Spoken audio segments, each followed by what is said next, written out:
Hello, everyone. My name is Anvi, and I'm a student at Brookfield Central High School in Brookfield, Wisconsin. Today, I'm going to talk to you about my research project titled Evaluating the Viability of Electrolyzers for Integration with Diverse Renewable Energy Resources, which I recently completed under the guidance of my mentor, Siddharth. To start with, did you know that the US government has invested $7 billion into hydrogen development and infrastructure? This is by no means a small amount of money, so let's look into why this has occurred. It starts with the problem of intermittency. Some renewable energy resources, such as solar, wind, wave, or tidal power, are intermittent, meaning they experience fluctuations in power production over a given period of time. As you can see from the graph on the right, on a sunny day, the power production of solar energy is relatively predictable. However, on a cloudy day, it fluctuates drastically, having moments where it produces higher than normal output and significantly lower than normal output. This creates instability within our energy grids and a need for us to find a way to store the energy that's produced during these higher than normal output periods for a time when we're not producing nearly enough to sustain ourselves and our needs. This is where hydrogen comes in. Hydrogen is a long-term energy storage solution that does not degrade or corrode, unlike batteries. Currently, 95% of hydrogen is produced by fossil fuels, while less than 1% is green hydrogen, or hydrogen produced from renewable energy resources. Green hydrogen is a sustainable form of energy storage that relies on renewable energy resources. If we combine renewable energy resources with hydrogen to meet our power demands, we have the potential to reduce more than 80 gigatons of carbon dioxide emissions and more than 95% of industrial emissions. This is where electrolyzers come in. Electrolyzers produce green hydrogen by splitting water using electricity produced from renewable energy resources into hydrogen and oxygen. This hydrogen and oxygen can then be reconverted back into water and electricity using a fuel cell. Today, I will be discussing three different types of electrolyzers: the proton exchange membrane or PEM electrolyzers, the anion exchange membrane or AEM electrolyzer, and the alkaline water electrolyzer, in order to determine which type of electrolyzer works best with different types of renewable energy resources, such as intermittent or continuous sources. The first electrolyzer is the proton exchange membrane electrolyzer. Some advantages of this electrolyzer are that it's 70 to 80% efficient, meaning that of the energy that's put into producing hydrogen, 70 to 80% of that gets stored within the hydrogen itself. It has a less than 10-second response rate, so when the electrolyzer turns on, it starts producing hydrogen within 10 seconds, which is very fast for an electrolyzer. Its hydrogen is more than 99% pure and its size is very compact, allowing it to be used in more remote areas at times when less power is available to run the electrolyzer. It also operates under wide current densities, allowing it to handle fluctuations in power very well. And since it's a commercialized technology, it is safe and stable and available to the public while still being relatively on the newer side.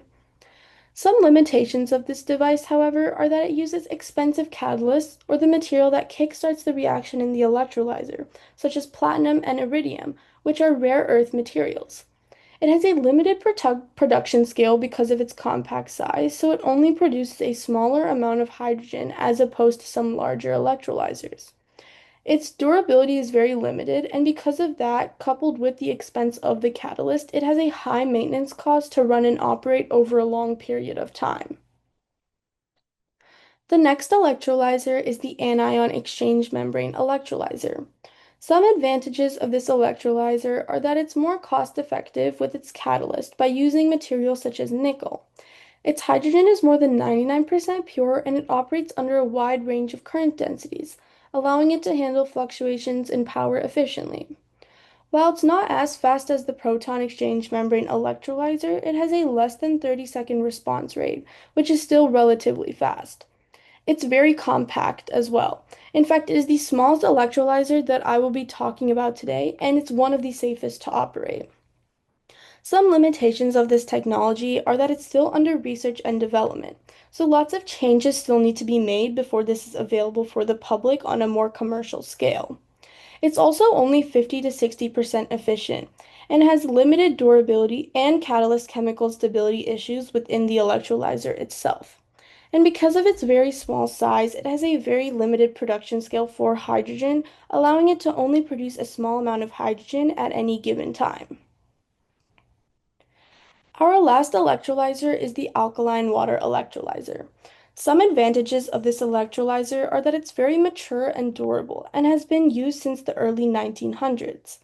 It uses non-precious catalysts that are more readily available and cheaper. With 58% of hydrogen produced from electrolyzers coming from alkaline electrolysis, it is the current leading producer of electrolysis produced hydrogen. It is 60 to 80% efficient and its hydrogen is more than 99% pure. It's also very durable and stable, again tying back to how it's been used for over 100 years now. Some limitations of this device, however, are that it has a 1 to 5 minute response time, which is significantly longer than the other electrolyzers, meaning it will not handle fluctuations or quick changes in power input very well. It also experiences safety hazards with intermittent power, because when not enough power is being fed to the electrolyzer, the hydrogen and the oxygen experience what's known as gas crossover and cross between the two sides of the electrolyzer, creating a flammability risk within it. It's also a very large electrolyzer, meaning it needs a lot of power to run the electrolyzer and produce hydrogen, all while operating under a small current density range of high power input. Overall, the proton exchange membrane and anion exchange membrane electrolyzers are better equipped for intermittent resources such as wind or solar power because they can safely and quickly adapt to the changes in power input. Additionally, because of their smaller scale, they can be used in more remote locations that have their own renewable power sources for more distributed production of hydrogen for an area, such as a community, to meet more local energy demands. On the other hand, the alkaline electrolyzer is better suited for continuous renewable resources, such as hydropower or geothermal power, because it has a slower response time, preventing quick adaptation, and experiences safety risks under intermittency, such as gas crossover. Because of its large scale, it is better for the constant production of hydrogen for industrial applications, where it can be fed the appropriate high amount of power it needs at any given point. In order to adopt electrolyzers as the main form of producing hydrogen, we need to take some steps to improve the electrolyzers to make them more versatile for different types of renewable energy resources. With the PEM electrolyzer, we need to find a cheaper catalyst alternative. Right now, the electrolyzer performs very well, but it's very expensive. It's not a viable option in the long run compared to other electrolyzers. This creates the need to lower the cost while maintaining its high performance. With the AEM electrolyzer, we need to improve the durability and the chemical stability of the catalyst within the electrolyzer itself. This will allow us to scale up for industrial use or larger scale hydrogen production efficiently and effectively. And with the alkaline electrolyzer, we need to improve temperature and pressure control within the electrolyzer to prevent safety risks like gas crossover and the flammability from happening. Additionally, we need to reduce the time it takes for ramping or the time it takes to start and stop producing hydrogen so that it can quickly adapt to changes from more intermittent renewable resources. Thank you for listening to my presentation today. If you have any questions about electrolyzer technologies and renewable energy integration, please feel free to contact me at anvikmathur@gmail.com. I look forward to hearing from you and thank you for your time.